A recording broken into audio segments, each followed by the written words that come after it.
Hello friends, cricket રિવ્યુમાં આપનું ફરીથી સ્વાગત છે. ભારતની ટીમ ઇંગ્લેન્ડના પ્રવાસે જનારી છે, તે માટે કેપ્ટન તરીકે શુભમન ગિલને નિયુક્ત કરવામાં આવ્યો છે અને ભારતીય ટીમે જાહેર થઈ ગઈ. આ વિશે તો તમે જાણો જ છો. હવે આપણે શુભમન ગિલ અને કરુણ નાયર આ બે વિશે થોડી વાત કરવી છે. શુભમન ગિલ ભારતનો 37મો ટેસ્ટ કેપ્ટન બનશે. અગાઉ 36 કેપ્ટન 1932થી 2025 સુધીમાં ભારતીય ટીમની સેવા આપી ચૂક્યા છે. હવે ગિલ 37મો કેપ્ટન બનશે.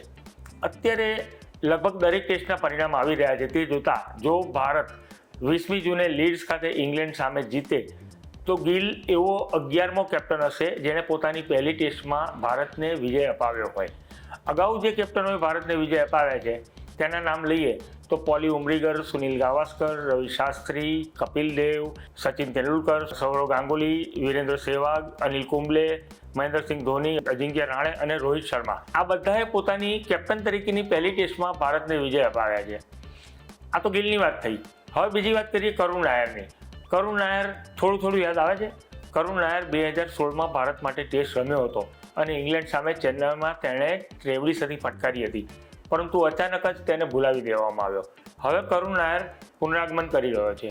તો કરુણ નાયર જો 20મી જૂને ઇંગ્લેન્ડ સામે ટેસ્ટ રમશે તો તે બરાબર 8 વર્ષ અને 56 દિવસ બાદ, અને આ દરમિયાનમાં 70થી વધારે ટેસ્ટ રમાઈ ગઈ છે, ત્યારબાદ તે ભારતીય ટીમમાં પુનરાગમન કરશે.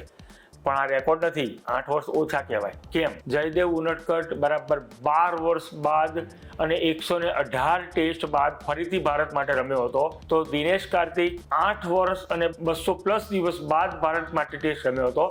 એટલે આ હરોળમાં કરુણ નાયર ત્રીજા ક્રમે આવશે. બોલો, મજા આવી ને? તો જોવાનું રાખો, ફોલો કરો. Thank you very much.